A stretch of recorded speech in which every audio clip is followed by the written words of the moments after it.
Cette vidéo contient des propos qui peuvent choquer et heurter la sensibilité de certains spectateurs. Les histoires et les situations présentées ne sont pas à prendre en exemple. Nous vous encourageons à faire preuve de discernement et à prendre soin de vos entourages et de votre bien-être émotionnel. J'ai su quand ça s'est arrêté.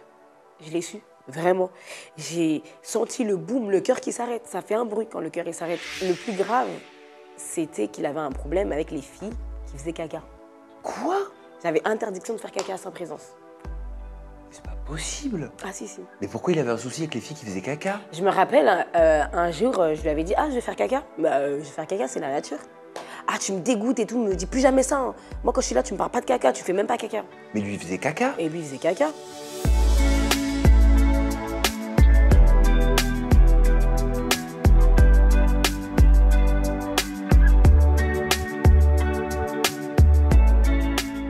Bonjour Bulma. Bonjour. Comment ça va? Ça va et toi? Ça va parfaitement bien.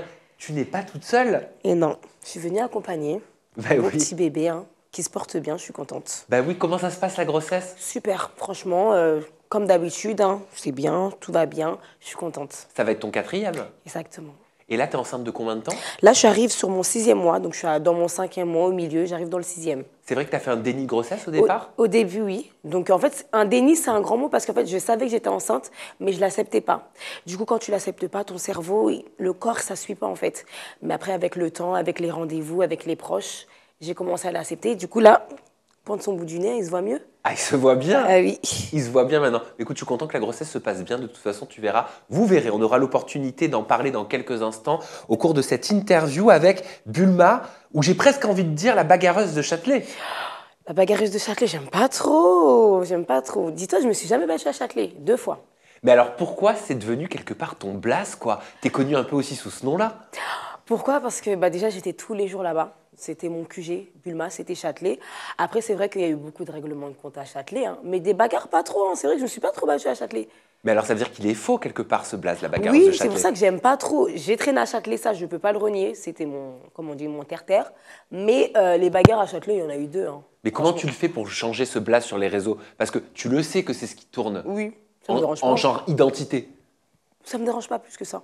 Je sais qui je suis, donc s'ils veulent dire Châtelet, ça me dérange pas. Mais bagarreuse de Châtelet, dans toutes mes vidéos, ça ressort tout le temps. Bulma, déjà, c'est ton vrai prénom? Non, c'est pas mon vrai prénom, c'est un blaze qu'on m'a attribué et que j'ai gardé. Hein. J'aime beaucoup. Est-ce que ça vient de Vegeta, Dragon Ball Z? Bien sûr, Dragon Ball Z, ça c'était sûr. Oui, oui. Parce que j'ai beaucoup de frères et ça, les mangas et Dragon Ball Z, j'ai grandi avec ça. C'était sûr. Mais attention, parce que Bulma dans Dragon Ball Z, si je ne me trompe pas, elle est hyper sexualisée. Ça me dérange pas. Non, en tout cas, Bulma, elle était surtout protégée et c'est surtout ce que j'ai eu dans ma vie avec mes frères. Du coup, c'est surtout ce côté-là que j'ai pris de Bulma, le fait qu'elle soit protégée par Vegeta. Et moi, je l'ai pris du fait que j'étais beaucoup protégée par mes frères et mes proches, donc j'aime beaucoup. T'as combien de frères et sœurs, Bulma? Alors, j'ai 5 frères et j'ai une sœur. Ah ouais, donc t'as grandi dans un univers très masculin. Ah oui, oui, j'ai grandi très très longtemps avec des garçons parce que ma petite sœur, elle est bien plus petite que moi. Donc du coup, oui, j'ai grandi qu'avec des hommes. T'arrivais à te trouver dans cet univers hyper masculin? Bien sûr, j'ai très vite trouvé ma place parce que j'étais un petit peu la chouchoute comme j'étais la seule fille, mais j'ai aussi mon caractère garçon, donc ça n'a pas été trop difficile pour moi de m'adapter avec mes frères. T'es de quelle origine, Bulma? Je suis ivoirienne. Ivoirienne. Qu'est-ce qu'elles t'ont apporté, tes origines? Quelle richesse elles t'ont apporté, ces origines ivoiriennes? Beaucoup de choses. Déjà, mon caractère, parce que voilà, ma bouche. Et j'ai grandi avec une culture africaine, mais pas tant que ça, puisque en fait, moi, j'ai grandi en Bourgogne, du coup, parce que j'ai été placée. Et ce qu'elle m'apporte, elle va m'apporter bien plus tard, quand je vais rentrer chez mes parents et que je vais grandir donc ce côté-là, dans ce contexte-là, de la Côte d'Ivoire, des fêtes, de la nourriture, de l'ambiance et surtout la loyauté. On est très loyaux, nous, les Ivoiriens, vraiment. Et ça, jusqu'à je me l'ai tatoué, c'est très important, je trouve. T'as grandi avec tes 2 parents, Bulma? Bien sûr, très fière de ça. Mes parents, ça fait 35 ans qu'ils sont ensemble et ça, c'est vraiment une valeur que j'aime beaucoup. Pourquoi tu me dis « bien sûr » avec un plomb comme ça? Parce qu'en fait, l'histoire de mes parents, c'est vraiment une richesse pour moi et ça, plus tard, je vais grandir avec ça parce que les hauts et les bas dans un couple, il y en a, mais les surmonter, c'est pas tout le monde qui les surmonte. Et mes parents, c'est vraiment leur devise. On va aller toujours ensemble. Même si c'est dur, on restera ensemble. Et c'est pour ça que je suis fière de dire « bien sûr » parce que j'ai vu beaucoup de mes amis leurs parents se séparer. Et moi, je sais que mes parents vont rester ensemble parce qu'ils ont grandi avec cette mentale-là. Qu'est-ce qui fait justement dans ton histoire, dans l'histoire de tes parents, dans l'histoire des parents qu'ils sont, que très rapidement, vers l'âge de 7 ou 8 ans, tu es placée en foyer? Pourquoi je vais être placée en foyer? Parce que, comme je vous ai dit, le caractère, il y aura beaucoup de violence. Chez qui? Chez moi, je vais grandir dans un contexte extrêmement violent. Envers qui? Mes parents se disputaient beaucoup et du coup, il y a eu des coups. Entre eux? Entre eux, oui. Et du coup, je vais grandir dans un contexte hyper violent et en fait, ça va être reproduit par mes frères et je vais même moi amenée à être violente aussi et du coup, bah, c'est pas sain. Est-ce que toi, tu étais violentée? Non, j'ai jamais été violentée. Je me suis battue avec mes frères. Je me suis fait frapper par mon frère binôme parce que justement, il voulait que je sois cette petite sœur dans les normes. Mais être violenteux, non. Je ne serai pas quelqu'un qui va être frappé, non. Mais je vais être confrontée à la violence énormément, oui. Et cette violence que tu avais en toi aussi petite, aussi gamine, c'était parce que c'était quelque part l'exemple que tu avais autour de toi? Très vite, je pensais qu'être violente, c'est quelque chose de normal. Parce que oui, j'ai grandi avec la violence. Donc oui, être violent, pour moi, je ne vais pas tout de suite assimiler à quelque chose de pas bien, en fait. C'est après, avec le temps. Mais oui, oui, oui. Cette violence que tu avais toi sur les autres, tu la vivais comment? C'était une satisfaction? Tu la trouvais légitime? Elle te faisait mal, au contraire? Je n'étais pas violente gratuitement. J'ai jamais été quelqu'un qui va être ah, comme j'ai vécu ça, je vais reproduire. Non. Si j'étais violente avec toi, c'est parce que tu m'as fait quelque chose, mais jamais gratuitement. J'ai jamais été méchante gratuitement. Après, quand j'étais petite, c'est vrai que j'étais un peu peste, mais être violente gratuitement, non. Non, non. T'es placée en foyer d'accueil à quel âge exactement? Alors, je suis passée en foyer dans les alentours de 8 ans. 8 ans, je vais être placée jusqu'à mes 10 ans. Et après, de mes 11 ans jusqu'à mes 15 ans et demi, je vais être en famille d'accueil. Qui fait des signalements? Les signalements, on ne saura jamais d'où ça vient parce que les gens sont fourbes. On ne saura jamais de qui ça vient, mais on sait que c'est de l'entourage proche. Tu en veux à ces gens? Tu en veux à ces signalements? J'en veux à ces gens-là parce que… T'es en colère? Je suis en colère contre ces gens-là parce qu'en fait, c'était pas nécessaire. J'aurais pu grandir avec mes parents, clairement, et j'aurais été la même femme que je suis. C'était des placements abusifs pour toi? Bien sûr, gratuit. Pourquoi? Parce que ma mère était quelqu'un de très gentil, et très gentil toujours, et naïve. Donc elle se confiait beaucoup, elle allait avoir des petits problèmes, elle allait les raconter un petit peu, ou des fois trop. Ma mère, elle parlait beaucoup trop, et je pense que ça nous a porté préjudice. Comment elle a vécu ta mère, ces placements? Très mal. Très très mal, parce qu'on est une famille très très très très soudée. Que ce soit avec mes frères, mes parents, on est très très soudés. Quand il y en a un qui part, tout le monde est malade. Genre, quand il y en a un qui part, on est tous mal. Quand il y en a un qui est pas bien, on est tous mal. Du coup, quand on était séparés comme ça a été difficile, ouais. Très, très difficile. Comment il a vécu, ton père, ces placements? Très dur. C'est très dur pour un homme, hein. Tu sais, tu fais tes enfants, on te les prend pour une fierté d'homme, c'est difficile. Vraiment, il l'a très mal vécu. Avec du recul, tu estimes que c'était pas nécessaire? C'était une erreur de jugement, d'appréciation? Pas nécessaire. Parce qu'en fait, les placements, je trouve que ça a plus détruit des choses que ça a été bénéfique. Parce que finalement, moi, j'ai été placée dans une famille d'accueil violente. L'intérêt. Alors c'est triste, mais on l'entend souvent malheureusement ça. Horrible. Mais Ouais. ça vient d'où? Je pense que moi, ma famille d'accueil, elle faisait ce travail pour l'argent. Clairement. Parce que moi, ma famille d'accueil, elle était très violente. Ta famille d'accueil, elle t'apportait pas d'amour? Ah non. Ah non, non, pas d'amour. De l'intérêt. Donc je vais faire ça avec elle par intérêt. De l'amour, non. Et ça, tu le ressentais qu'il n'y avait pas d'amour? Ah bien sûr. Bien sûr. Tu le sais. Moi, j'ai été placée dans une famille d'accueil, déjà dans un village où il n'y avait pas de noirs déjà. Donc, Raciste. très. Oula. Le village et la famille d'accueil? La femme d'accueil, je pense pas. Parce que quand tu es femme d'accueil, tu es obligée de t'ouvrir quand même. Mais le village, oui. Oui, oui. Donc tu as connu le racisme très jeune. Ah, bien sûr. Tu as été confronté au Oh, racisme très jeune. Oui, oui, oui. Oui, oui. On le comprend, jeune? Tu le comprends pas forcément, mais moi, dans le cas où j'étais, j'ai très vite compris où j'allais être parce que j'avais pas le choix. Moi, je suis très vite, quand je suis partie, je savais. Donc là, ils vont être comme ça parce que tu es comme ça. Mais Je savais, parce je que savais. tu es noir. Oui. Et tu comprenais quoi du haut de ton jeune âge? Je comprenais que je dérangeais parce que j'étais noire. Ça, je le savais. Mais ça fait mal, ça. Ça fait mal, mais tu t'y habitues. Moi, j'ai pas très porté attention. Mais parce c'est que… horrible de s'habituer à ça. Oui. Surtout jeune. Bah oui. Surtout jeune. Par exemple, quand j'allais à l'école et tout, dans mon premier collège, on était peut-être 300, on était 2 noirs. Et je savais qu'il y avait des choses que je vivais parce que j'étais noire. Donc, je prêtais pas attention. Qu'est-ce que tu vivais parce que tu étais noir? Faut savoir qu'avant, je faisais 110 kilos. C'est pas vrai? Si. Ah, mais je le savais pas, ça. Je faisais 110 kilos avant parce que quand je suis arrivée en femme d'accueil, comme j'étais très… elle m'a fait mettre un traitement qui m'a fait grossir. Et après, je me suis aussi réfugiée dans la nourriture, donc j'étais très grosse. Quel traitement? Elle m'a fait ordonner du Risperdal plus du Tertian. C'est des médicaments pour des gens qui sont schizophrènes de base. Ça c'était la famille d'accueil. Oui, qui m'a fait aller voir un psychiatre qui m'a fait donner ces médicaments. Et après, du coup, ça fait grossir. Parce que moi, de base, j'étais juste excitée, en fait. J'étais très active. Et j'ai grossi. J'ai énormément grossi. Je suis montée jusqu'à 110 kilos. Et du coup, 110 kilos plus noir, au collège, misère. On m'appelait Bouffe-tout, on me poussait, on me faisait tomber mes plateaux. C'est super. Mais ça n'a pas dû t'aider dans la colère que tu avais en toi, dans la violence que tu avais en toi, que tu nous décrivais juste avant? Mais à ce moment-là, je ressentais pas de violence. J'ai resté comme ça, je restais comme ça. Tu avais de la colère? Colère en moi beaucoup, mais je l'exprimais pas.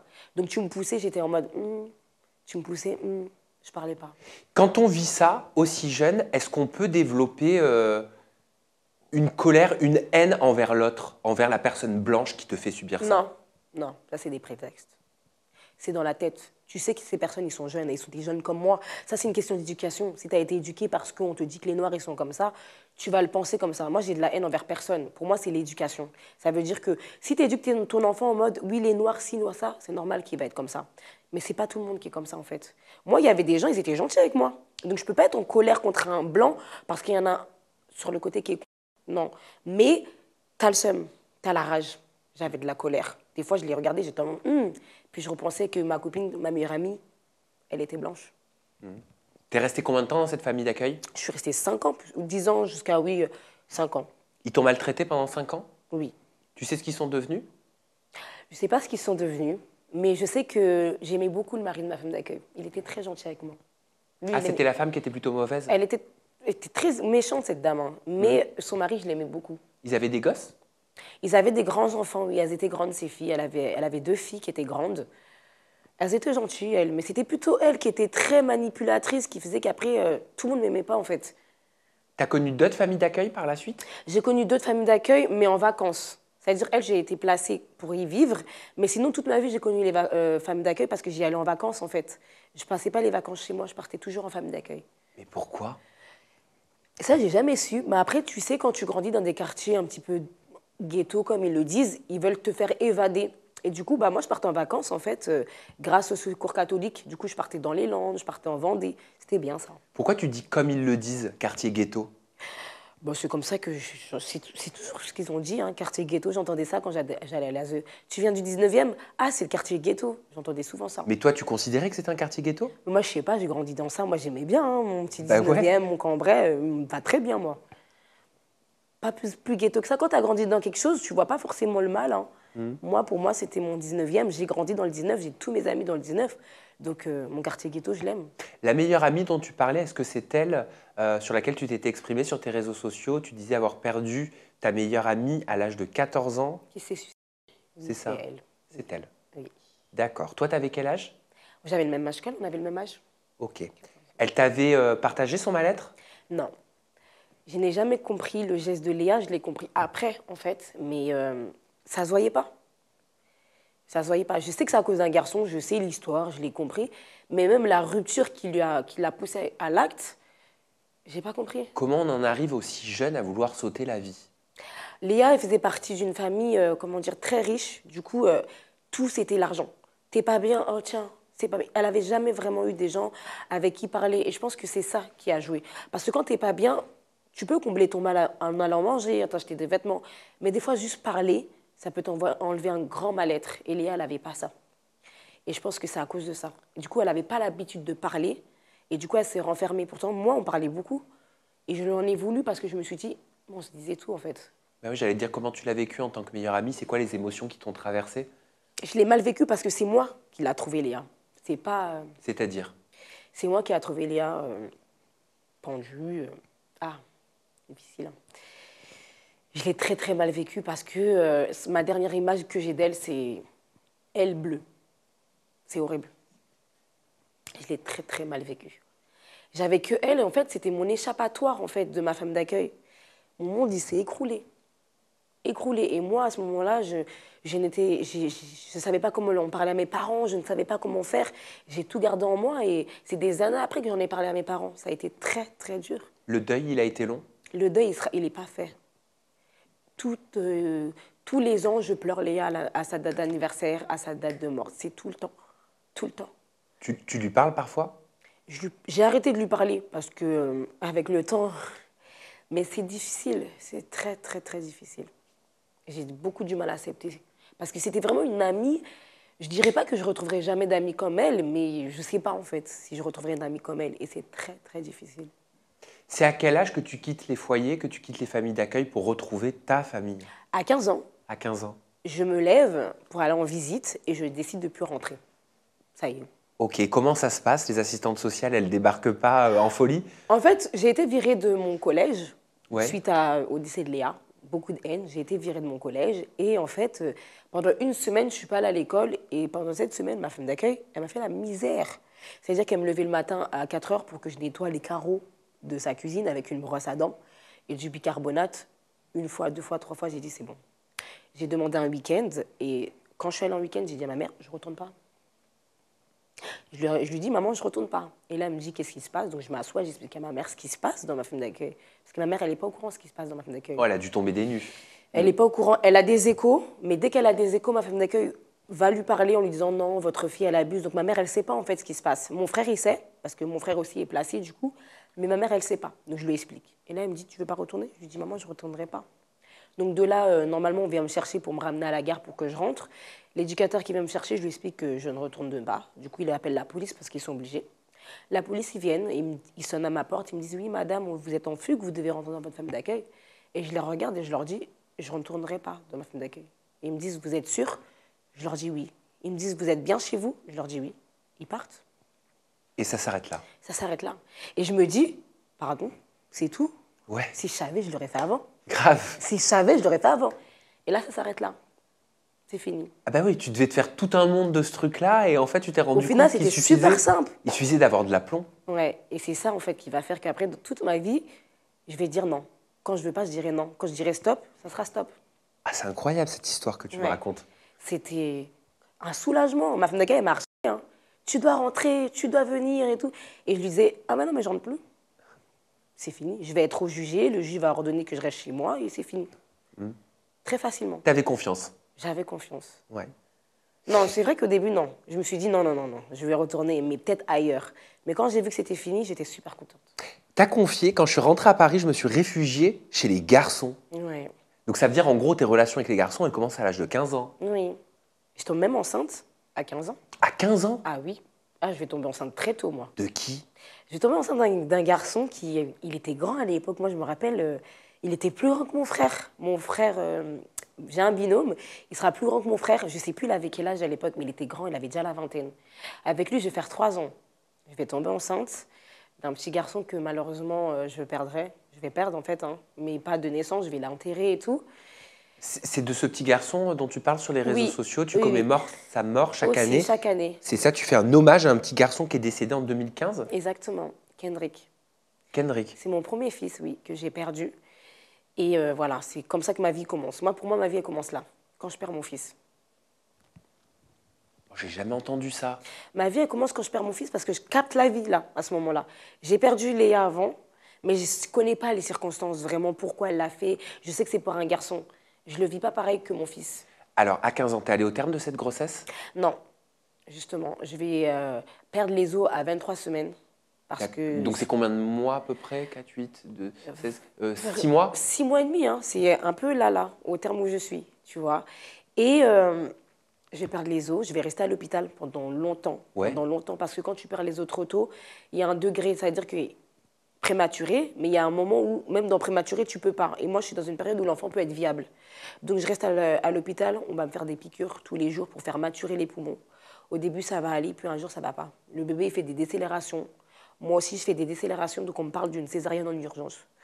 Je vais accoucher le 7 mai, du coup, d'un enfant de 750 grammes. Donc, il est petit comme ça. Oh.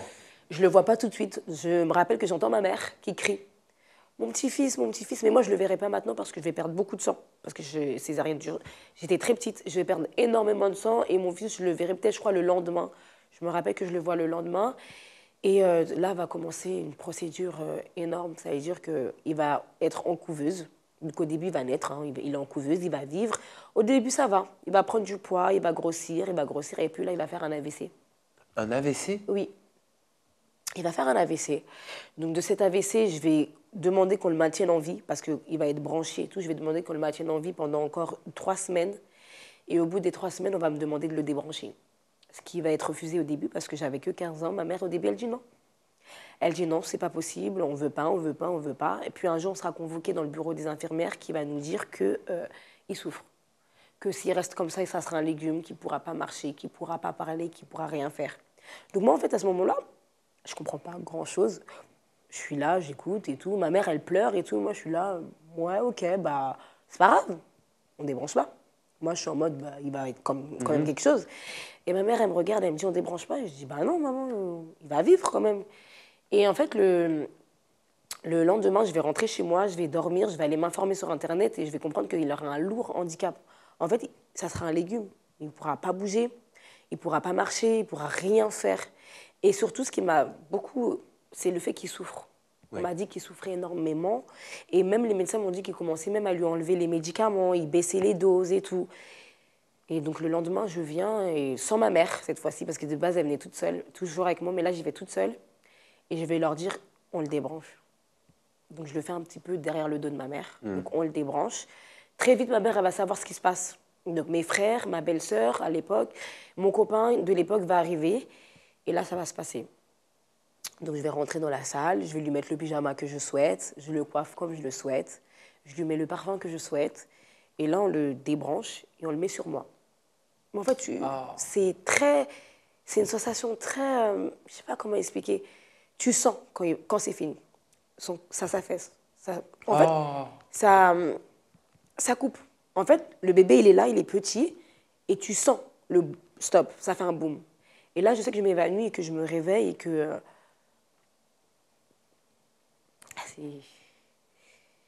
je vais me réveiller, en fait, très choquée, en fait, parce que je me rappelle que du boum. C'est impressionnant, en fait, ce que j'ai su quand ça s'est arrêté. Je l'ai su. Vraiment. J'ai senti le boum, le cœur qui s'arrête. Ça fait un bruit quand le cœur s'arrête. Je ne savais pas. Comment tu vis ça à 15 ans? Comment tu traverses ça à 15 ans? Déjà, à 15 ans, c'est très peu commun de devenir maman, mais comment tu traverses psychologiquement avec ton conjoint de l'époque ce drame? Bah, c'est là que la colère elle sort. Ça y est. Alors au début, ça commence que quand je marche dans la rue et que je vois une femme enceinte, je la pousse. Un jour, je m'assois et tout, et j'écris sur Internet comment ne plus tomber enceinte. Je vois ça. Et je vois qu'il y a un truc qui s'appelle ligaturer les trompes. Moi, j'ai 15 ans, je ne sais pas ce que c'est. Oui. Donc, je vais voir ma mère et tout. Je lui dis, maman, je vais me ligaturer les trompes. Ma mère, elle pleure. Mais comment tu peux dire ça, t'as 15 ans et tout? Je lui dis, bah, comme ça, il n'y aura plus de Kendrick. Je ne veux plus vivre Kendrick, je ne veux plus de grossesse. Parce qu'en fait, au-delà de ça, cette grossesse, elle avait été très, très dure. J'avais souffert, j'avais eu de la prairie, j'avais été battue, j'avais été trompée. Moi, je venais d'avoir un garçon, c'était ma première relation, en vrai. Par le père? Par le père, ah oui. Il va me tabasser, il va me tromper. Et moi, j'ai 15 ans, je ne connais même pas tout ça. Je ne sais même pas comment aller dire ça à mes frères, parce que déjà, mes frères, à l'époque, la relation, ils l'avaient mal pris, en fait, déjà, de base. Donc, c'est très difficile. Donc, j'explique à ma mère que je veux me ligaturer les trompes. Et ma mère, elle pleure, elle m'explique que non, t'inquiète pas. Tu vas retomber enceinte avec un garçon bien et tout. Donc, je vais rester encore avec ce garçon, mais en fait, on va se rejeter la mort de Kendrick dessus, du coup. Ouais, donc c'est pire. C'est pire. C'est ta faute, non, c'est ta faute. Si tu n'avais pas fait ci, si tu n'avais pas fait ça. Il y a de la violence? Il y a de la violence. On se tape. Hein. Dehors, on peut marcher, on se tape, on se frappe. Puis un jour, c'est la fois de trop. Et il se fera frapper, lui, cette fois-ci. Par qui? Mes frères. Pourquoi? Parce qu'il t'a levé la main dessus? C'est trop, en fait. Je ne sais pas vraiment ce qui s'est passé, mais je sais qu'un jour, on m'a appelé en me disant... il s'est appelé à l'époque, on va m'appeler en me disant son nom et on va me dire il est mort. Pardon? On va m'appeler, on va me dire son nom en me disant il est mort. Ouais, non, j'ai entendu, c'est parce que t'avais peur de ça?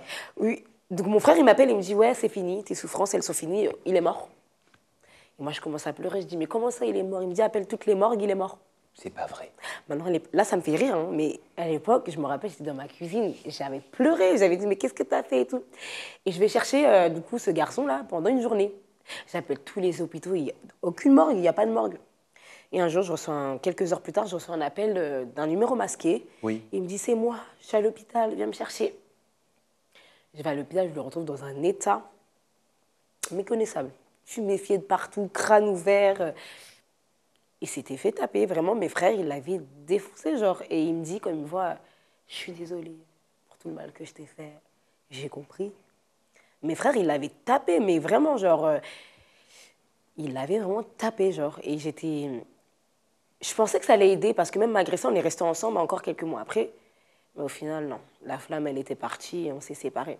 Je pensais après ça tomber sur un garçon mieux. J'ai tombé sur encore pire. Mais juste, permets-moi de revenir sur une déclaration que tu as faite juste avant pour comprendre. Tu dis, j'avais tellement de colère. Je pense que cette colère, on peut tous se mettre à ta place et la comprendre. Colère. Tu poussais les femmes enceintes dans la rue? Mais pas que, hein. Je poussais les femmes enceintes, j'insultais les enfants que je voyais dehors.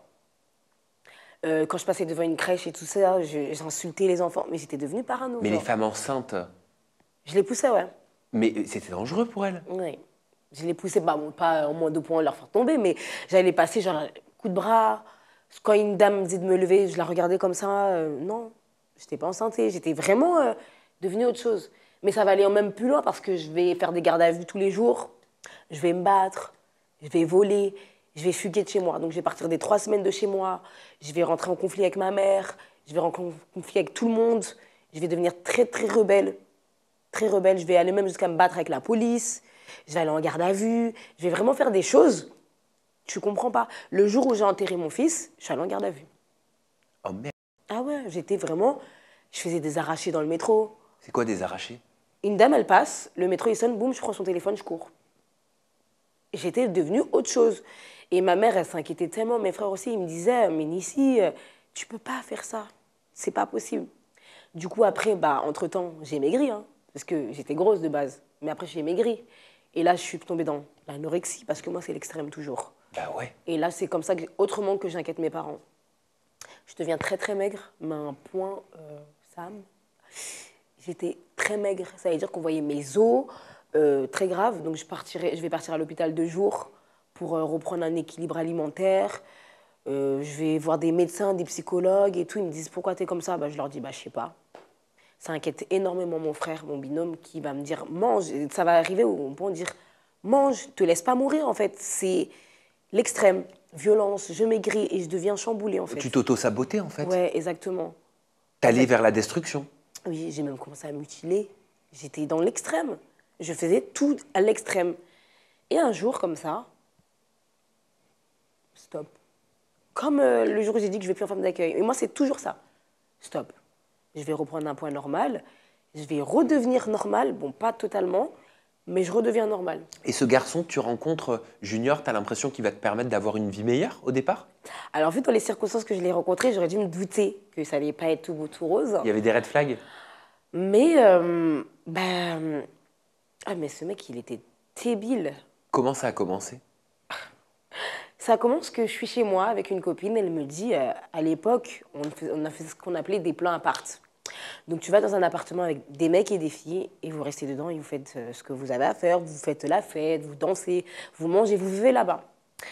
Donc, moi, je suis chez moi. Ma copine, elle me dit, bah, il y a un plan appart dans le 9-2, on y va. Et moi, comme je suis dans ma période, dans mon éra, j'y vais. Et je vais rencontrer donc, ce garçon qui est là-bas avec plein de filles, en fait. Il y a plein de filles, il y a plein de garçons. Et donc, je vais le rencontrer là-bas. Au début, je ne le calcule pas parce qu'il n'est pas sur moi. Moi, je suis sur un autre garçon et lui, il est sur une autre fille qui s'avère être ma copine à l'époque. Donc, au début, on ne se calcule pas, chacun fait sa vie. Puis, on va commencer à se rapprocher, en fait. On va commencer à se rapprocher parce que ma copine va se rapprocher d'un autre garçon. Donc, moi, je vais me rapprocher de lui. Et au début, ça allait, hein, je ne voyais pas le mal. C'est longtemps après que je vais voir le mal. Donc, je vais tomber très vite enceinte aussi. Moi, j'ai un problème avec ça. De lui, au bout de combien de temps? C'est très tôt. C'est très tôt. Genre quelques semaines? Ouais, hein. Mais pourquoi tu dis j'ai un problème avec ça? Tu as un problème avec ça parce que tu as des accidents? Parce que tu n'utilises pas de contraception?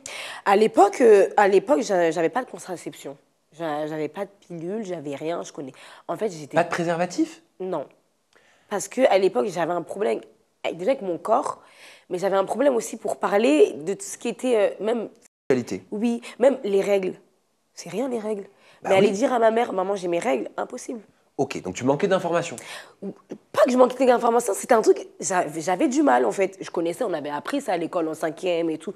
Je connaissais, mais j'avais du mal à m'approprier avec ça, en fait. Oui, mais le préservatif, tu devais savoir, ou pas, hein, parce que tant mieux si on peut faire de la prévention. Oui, c'est en plus, important. Si on peut en profiter. Le préservatif, ça protège des IST, ça protège des tout. MST, des ça bébés, protège, des maladies, de tout. Ça permet de ne pas tomber enceinte. Oui. Donc, enfin, ça aurait pu être grave, quoi. Ouais, mais à l'époque, j'étais trop bête, hein. Je te promets, je sais pas dans quel monde j'étais. Alors que maintenant, c'est des choses, ce que je faisais avant, mais hors de question. Déjà, aller dans un plan appart et coucher comme ça avec un garçon, non. Non, non. C'était vraiment parce que j'étais dans mon éra. Je viens de rentrer de femme d'accueil, j'ai pas vécu, je veux vivre et vas-y, je veux connaître ci, je veux connaître ça. Je sais pas. Et tu tombes enceinte donc de ce garçon, tu gardes l'enfant, bien sûr. Oui, je garde l'enfant. Et cet enfant, c'est une petite fille. C'est une petite fille, Layana. Layana. Autre chou. Exactement. C'est ta première. C'est ma première Enfin, fille, du coup. Ma première fille. C'est ta deuxième, Oui. ton deuxième enfant, mais c'est ton premier enfant que tu éduques. Non. Non? Je ne vais pas éduquer Layana. Pourquoi? Layana va devenir le plus gros combat de ma vie, en fait. Alors, on va en parler dans un petit instant, mais juste avant, pour qu'on comprenne, si tu es OK, peut-être tu peux nous expliquer cette emprise que tu vis avec ce garçon. Le J, comme je l'appelle, il était trop violent. Mais celui d'avant, il était violent. Mais ça allait. Le J, ça va être une violence physique, mais mentale. Je préférais même qu'il me frappe physiquement que ce qu'il me faisait vivre mentalement. Qu'est-ce que tu sous-entends par violent? Parce que pour moi, il n'y a pas, y a pas de degré de violence. La violence, c'est non, en fait, dans le couple ou partout ailleurs. Ça va être... il m'a cassé 6 fois le nez. 6 fois le nez, 2 fois le poignet, le coccyx. Ça va être des scènes de coups pendant des heures au point où je me fais pipi dessus. Je vais vivre de la séquestration. Il va m'emmener dans des bâtiments, il va me taper pendant des heures, pour rien. Ça va être... Désolée, hein, c'est trop dur. Ça va être des trucs, mais l'humiliation. Il va me frapper devant ses amis, pour rien, on ne sait pas pourquoi. Mais les amis, j'espère qu'ils disaient quelque chose. Rien, ils ont engrainé. Ils ont engrainé. Le côté violent, c'était ça. Il va prendre des objets pour me taper, il va me mettre toute nue Mais dehors. t'aurais pu mourir. Ah bah oui, plein de fois, je me suis vue mourir. Avec lui, je me suis vue mourir. Plein de fois. Il va me laisser au milieu de la route, il va partir, débrouille-toi pour rentrer. Il va me frapper, je vais être en sang au milieu de la route, je vais appeler les pompiers, je vais lui donner son numéro pour que, viens me chercher. Je la connais pas, il va dire aux pompiers. Ça va être plein de choses comme ça, hein. La scène qui m'a vraiment choquée, c'est quand il m'a cassé le coccyx, quoi. Il me l'a cassé, mais avec son coude, d'une violence, parce que le coccyx, c'est dur, hein. On va être chez sa mère, on va se disputer pour... je sais même pas pourquoi on se disputait à ce moment-là, et il va me mettre un coup. Donc là, à ce niveau-là, je vais tomber, et au moment de me relever, je retombe parce que j'ai super mal. Et je sais que je suis au sol et je peux plus bouger, et je le vois partir, en fait. Donc je suis au sol et je le vois d'un œil partir. Et en fait, je peux même pas parler, je peux pas faire du bruit parce que je sais que c'est la nuit, que sa mère elle est en haut, que ses frères ils sont sur le côté. Et je sais que si tu fais du bruit, il va te défoncer. Et je le sais. Donc je vais rester pendant des heures au sol, toute seule. Et c'est son petit frère qui viendra et qui me dira « Nissi, qu'est-ce qu'il y a ?» Je vais lui dire « Appelle les pompiers, je peux plus bouger. » Donc je me rappelle que je me suis évanouie de douleur, j'avais très très mal, hein. Je me rappelle que ça fait très mal. Je vois les pompiers arriver, me mettre dans un brancard, mais un brancard qui va m'immobiliser en fait, pour pas que je bouge, parce qu'on ne sait pas où j'ai mal. Mais on sait que c'est le coccyx et on ne sait pas si ça a touché la colonne vertébrale. Donc là, je me suis vue paralysée, je me suis vue mourir, je me suis tout vue. Et quand j'arrive à l'hôpital, donc du coup, j'arrive à l'hôpital sur le brancard, sur le ventre en fait. Je vais directement passer à une radio, on me dit « Votre coccyx, il est cassé et heureusement, il manquait un petit bout, vous êtes paralysé. » Quand j'entends le médecin me dire ça, j'appelle ma mère et je lui dis « Maman, je veux rentrer à la maison. » Le J, il me fait ça, il me fait ça, il me fait ça. Et ma mère, elle me disait « J'attendais, en fait, que tu me le dises, parce qu'on t'a vu rentrer avec... » Je suis rentrée plusieurs fois, le nez cassé. Le nez cassé, ça gonfle tes yeux, ça gonfle tout. Donc les gens, ils savent ce que tu... Mais quand ma mère, elle me demande « C'est qu'est-ce qu'il y a ?» Je me suis battue. Elle va me croire parce que je me bats. Qu'est-ce qu'il y a? Je suis tombée. Ma mère, elle sait que je suis très maladroite. Donc, jamais je vais mentionner le fait qu'il y a un problème dans mon couple. Mais elle le sait parce qu'elle le voit quand je suis avec lui, j'ai peur. Il fait ça, j'ai peur. Il fait ça, j'ai peur. Mais elle ne va pas parler. Rassure-moi, tu l'aimais pas. Mais le pire, c'est que je l'aimais, ce garçon. Et je l'ai beaucoup aimé. C'était un garçon qui avait été battu quand il était jeune par son papa. Ah ouais, mais ça explique pas. Mais moi, à l'époque, je suis en mode, ah, s'il est comme ça, c'est par rapport à ça. Ah ouais, bah non. Non. Ah, mais maintenant, oui. J'ai une fille, maintenant, je sais que non. Bah ouais, tu veux pas que ta fille, elle vive ça? Ah non, vraiment pas. Vraiment pas, parce que il y a les violences physiques, c'est déjà tout, mais en plus psychologique. Donc, Mais rassure-moi, il est parti en tôle. J'ai porté une seule fois plainte contre lui et j'ai enlevé ma plainte. Mais pourquoi? Parce que j'étais amoureuse de ce garçon, vraiment. Mais avec du recul, tu penses que c'était de l'amour? Ah, c'était pas de l'amour, non, non, je le déteste maintenant. Oh là là, ce garçon, il va me traumatiser. Il te frappait quand t'étais enceinte? Il me frappait quand j'étais enceinte. Même quand t'étais enceinte? Oui, c'est pour ça que... En fait, il n'y a jamais de répit? Il n'y a jamais de... Mais pour rien, en fait. C'est pas pour frapper... Il n'y a pas de raison de frapper quelqu'un, en vrai. Surtout en couple. Mais lui, c'est vraiment pour des trucs bêtes. Il aimait pas les perruques. Donc, il aimait pas le fait que je mette des perruques. Il se trouvait ça dégoûtant. Un jour, j'ai enlevé ma perruque. Enfin, au bout d'un moment, je vais me laver les cheveux, ça me gratte. Il rentre dans la salle de bain, il voit ma perruque posée, il me met une grosse gifle. Je t'ai déjà dit que ça me dégoûte. Pourquoi tu fais ça? Des motifs bêtes comme ça. Mais il avait un souci, ce mec. Le plus grave, c'était qu'il avait un problème avec les filles qui faisaient caca. Quoi? J'avais interdiction de faire caca à sa présence. C'est pas possible. Ah si, si. Mais pourquoi il avait un souci avec les filles qui faisaient caca? Je me rappelle, un jour, je lui avais dit « Ah, je vais faire caca. Je vais faire caca, c'est la nature. » « Ah, tu me dégoûtes et tout, me dis plus jamais ça. Hein. Moi, quand je suis là, tu me parles pas de caca, tu fais même pas caca. » Mais lui, il faisait caca? Et lui, il faisait caca. Il faisait caca, lui. Mais alors pourquoi toi, tu pourrais pas faire caca? Mais en tout cas, je pouvais pas. Et ça, c'est quelque chose que jusqu'à maintenant, c'est un problème. Et ça doit te bloquer aujourd'hui, non? Il n'y a Oui. pas des... Enfin, un petit traumatisme de tout ça? Si, je fais pas caca. Je fais pas caca, ça veut dire que je peux faire 3 semaines sans faire caca. Mais c'est très grave. Oui, c'est très grave. Tu peux faire des occlusions intestinales. J'en ai fait une enceinte. Mais... Je suis arrivée à temps. Oui, oui, c'est juste ça que j'ai gardé de lui. Après, j'ai les séquelles. Hein. Là, j'ai une cicatrice parce qu'il m'a mis un coup de couteau, donc j'ai fait un tatouage dessus. Un coup de couteau? Oui, il m'a mis un coup de couteau ici. Bon, il se voit pas vraiment la cicatrice parce qu'il y a le tatouage, mais il m'a mis un coup de couteau, ouais. Attends.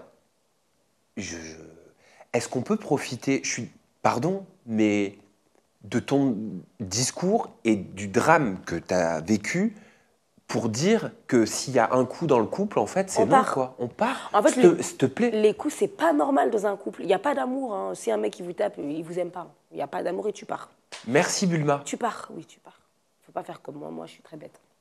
Et pardon, j'en perds mes mots. Ouais, au moment de la naissance de Layana, il change un peu, ça le... Non, bah non. Non, non. C'est encore pire. Déjà, la naissance... En fait, déjà, pourquoi ça va être un problème, cette grossesse? Parce que je vais aller voir les UMJ, donc c'est les unités des gens qui sont battus. Vous voyez, quand vous vous faites violer, tout ça, tu vas dans une unité. Oui. Donc c'est des unités de victimes qui se situent, c'est la police qui tu t'emmènes là-bas. On va me diagnostiquer sur le corps plus de 80 hématomes. Mais je suis enceinte. D'où tu sors des hématomes comme ça, en fait, enceinte? Bah oui. Donc, déjà, la version, elle n'est pas cohérente. Oh, je suis tombée, oh, je me suis cognée. Ça ne va pas. Et de là, il y aura un premier signalement qui va être fait. Et du coup, on va me convoquer. Sauf que quand on va me convoquer, lui, il va venir avec moi.